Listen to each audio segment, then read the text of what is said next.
Garage থেকে শুরু, আর আজ বিশ্বের সবচেয়ে শক্তিশালী টেক সাম্রাজ্য। 50 বছরে পা দিল অ্যাপেল ইনক। 1976 সালে ক্যালিফোর্নিয়ার এক ছোট্ট গ্যারেজে স্টিভ জবস আর স্টিভ ওয়াজনিয়াক মিলে যে যাত্রা শুরু করেছিলেন, সেটাই আজ বদলে দিয়েছে পুরো প্রযুক্তির পৃথিবী। শুরুটা ছিল অ্যাপেল II দিয়ে, যা ছিল বিশ্বের প্রথম সফল ঘরে ব্যবহারযোগ্য পার্সোনাল কম্পিউটারগুলোর একটি, যেখানে মানুষ প্রথমবারের মতো নিজের বাসায় বসে কম্পিউটার ব্যবহার করার অভিজ্ঞতা পায়। এরপর ম্যাকিন্টশ এনে কম্পিউটারকে করে তোলে আরও সহজ। Founder and Chairman Stephen Jobs unpacked Macintosh. Macintosh 1984 সালে আসা অ্যাপেলের একটি বিপ্লবী কম্পিউটার, যা প্রথমবার সাধারণ মানুষের জন্য কম্পিউটার ব্যবহারকে সহজ করে তোলে।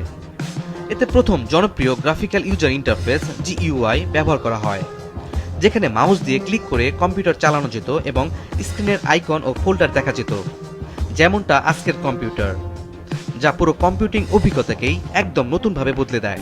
Macintosh from Apple. Macintosh computer তখন মানুষকে শেখায় যে কম্পিউটার শুধু ইঞ্জিনিয়ারদের জন্য না, এটা সাধারণ মানুষও ব্যবহার করতে পারে। কিন্তু এই গল্পে ছিল নাটকীয় মোড়। নিজের গড়া কোম্পানি থেকেই একসময় বের করে দেওয়া হয় স্টিভ জবসকে।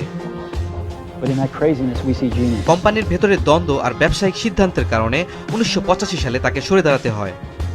আর তখন অনেকেই ভেবেছিল অ্যাপেলের ভবিষ্যৎ শেষ, কিন্তু বাস্তবতা ছিল ভিন্ন।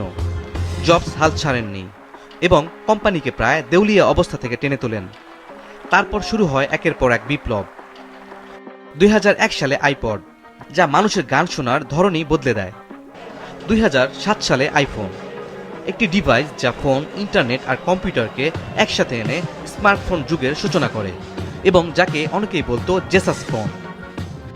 আর 2010 সালে আইপ্যাড, যা কাজ, পড়াশোনা আর বিনোদনের নতুন এক প্ল্যাটফর্ম তৈরি করে এবং লঞ্চের পরপরই ম্যাকের বিক্রিকেও ছাড়িয়ে যায়। 2011 সালে স্টিভ জবসের মৃত্যু হলেও থেমে যায়নি অ্যাপেল। টিম কুকের নেতৃত্বে কোম্পানিটি আরও বিস্তৃতি লাভ করে। Every single dollar. নতুন করে গুরুত্ব পায় সার্ভিস ব্যবসা, Apple store, iCloud, Apple music, পাশাপাশি অ্যাপেল ওয়াচের মতো ওয়ারেবলস এবং সাবস্ক্রিপশন ব্যবসা। একই সঙ্গে পরিবেশ বান্ধব উদ্যোগ, শক্তিশালী সাপ্লাই চেইন এবং শেয়ার হোল্ডারদের জন্য বিশাল রিটার্ন নিশ্চিত করে অ্যাপেল নতুন এক উচ্চতায় পৌঁছে যায়। আজ অ্যাপেলের বাজার মূল্য প্রায় 3.6 থেকে 3.8 ট্রিলিয়ন ডলার। ভাবুন, একটা ছোট্ট গ্যারেজ থেকে শুরু করে বিশ্বের সবচেয়ে মূল্যবান কোম্পানিগুলোর একটিতে পরিণত হওয়া।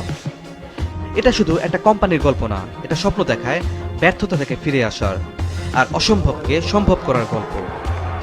অ্যাপেল একটি নাম নয়, একটি বিপ্লব।